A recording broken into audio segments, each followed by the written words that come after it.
Hello, I'm Matt Galloway, and this is The Current Podcast.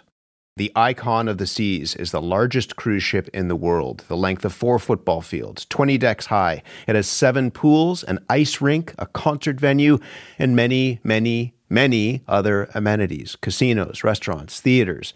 Passengers boarding the ship for its inaugural voyage earlier this year were impressed. But everyone's at the bar. I like this area. It's probably going to be really cool at nighttime. This is insane. This is the world's largest cruise ship water park. It is massive. This is insane. God, this is the adult-only area called the Hideaway. Oh my God, there's swans in the... Oh my God, you can rent those beds. You have to reserve it in the app. Oh my God, this pool is amazing. We have a view of all the other ships in Miami today. Because ours is so big, it juts out so much. Yeah. It was a dream come true for many of the thousands of passengers who boarded that day. For others, maybe not so much. The author Gary Shteyngart recently wrote about his experience on that ship for The Atlantic magazine in an article called Crying Myself to Sleep on the Biggest Cruise Ship Ever, 7 Agonizing Nights Aboard the Icon of the Seas. Gary, good morning. Good morning. We'll get to the agonizing bits in a moment, but describe this ship. For people who haven't seen it, what does the Icon of the Seas look like? It doesn't look like anything that feels man-made. It feels like something that's been designed by CGI in a Hollywood studio. It's just 20 decks full of neon. Everything is, every step you take, somebody pops up and offers you some kind of food. There's milkshakes, burgers, gyros. It's just... It feels like a wonderful hedonistic dream, but, underneath it all, it's a very empty place as well. But good Lord, it does boggle the mind the first time you see it. You called it the Linda Lohman of cruise ships. Linda Lohman, of course, was in Death of a Salesman, and one of her great lines was, "Why does everybody need to conquer the world?" Yes, and another line was, "Attention must be paid." And I think that's very much about pertinent to the Icon of the Seas, because it really does sort of elbow its way past all the other ships, which are by definition smaller than it is.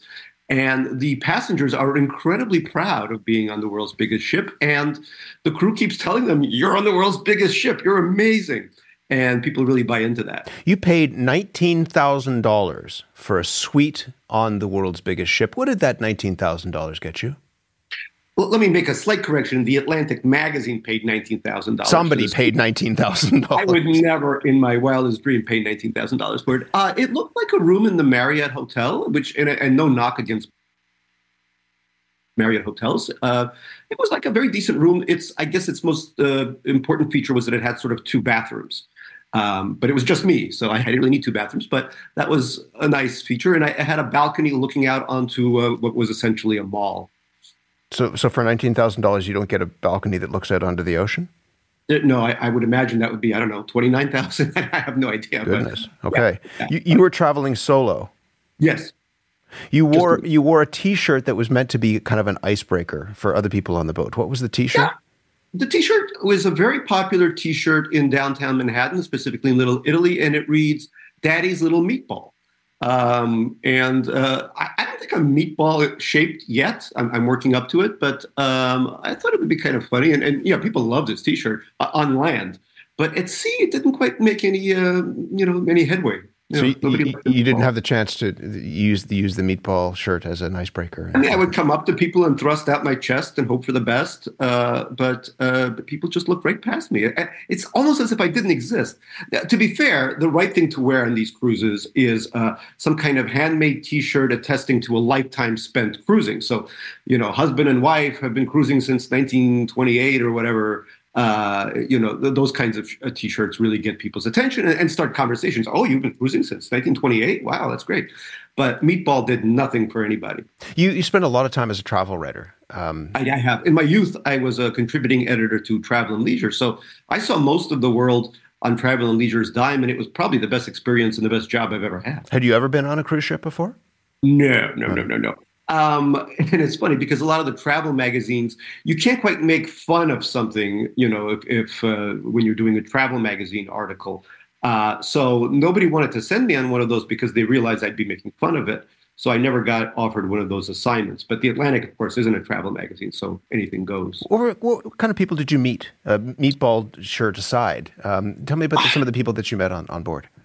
Well, I had started to butt myself into conversations since nobody really wanted to talk to me a la carte. So I would talk about, everyone was talking about football. There was a very big football contest going on in the United States, one about which I knew nothing. So I sometimes found myself just repeating the last thing somebody had said. Oh yeah, 20-yard line, scrimmage, right.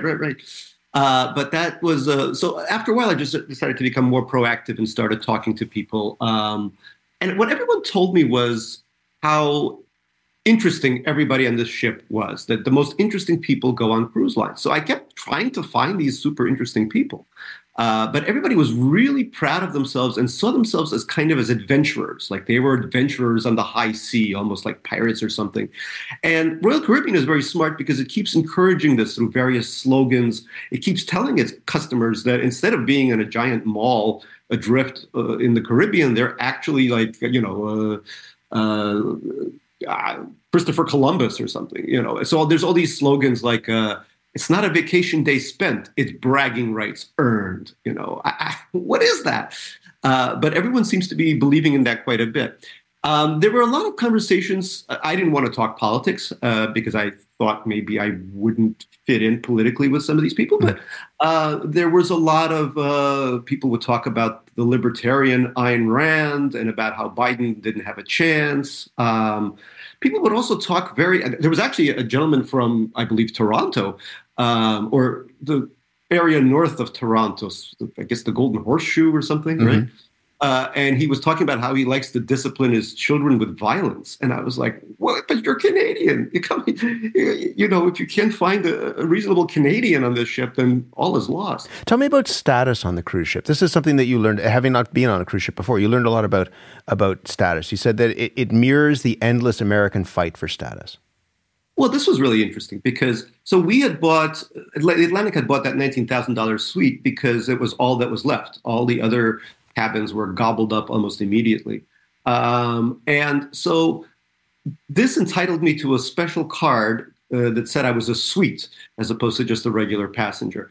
But on top of me were people called the Pinnacles. And the Pinnacles had sailed for 700 nights, which means they had spent almost 2 years at sea. I can't even, the mind boggles.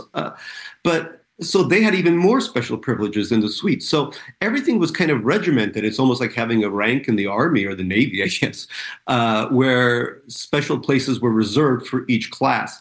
And there were all kinds of weird things. Like as a suite, I had special towel privileges. I didn't have to show my card to get a towel or something like that. So there were all kinds of weird fights breaking out about people who didn't have towel privileges. I don't know. It just goes on and on. Pinnacles were trying to sneak into restaurants. Suites were trying to overwhelm the Pinnacles. It's like some crazy pyramid scheme at sea. And people were very serious about this. And when people saw that you have to have this like little pass, this little card, like a credit card to get into things, that they saw that mine wasn't purple like normal cards, but blue, signifying I was a suite. That people were very impressed by that. There's the Pinnacles, and then there is the Golden Chalice. What is the Golden Chalice? Oh boy, I was afraid you'd ask. Well, so the Icon of the Seas opened up its own boutique full of unbelievably gauche, jewelry and stuff like that, called the Royal Bling. And the Royal Bling was offering this chalice, and the chalice, which cost $100,000 entitled the owner for free drinks on all Royal Caribbean cruises for the rest of their lives. So everybody was gaming out if, this made sense, because these were all insanely, everyone probably cruised at least once a year on that ship. So with $100,000, can I drink my way to profits? And I don't mean to really cast aspersions, but a lot of the people on the ship did not look like they were going to earn that out. There were a lot of people who seemed to be experiencing all kinds of health issues, let's say.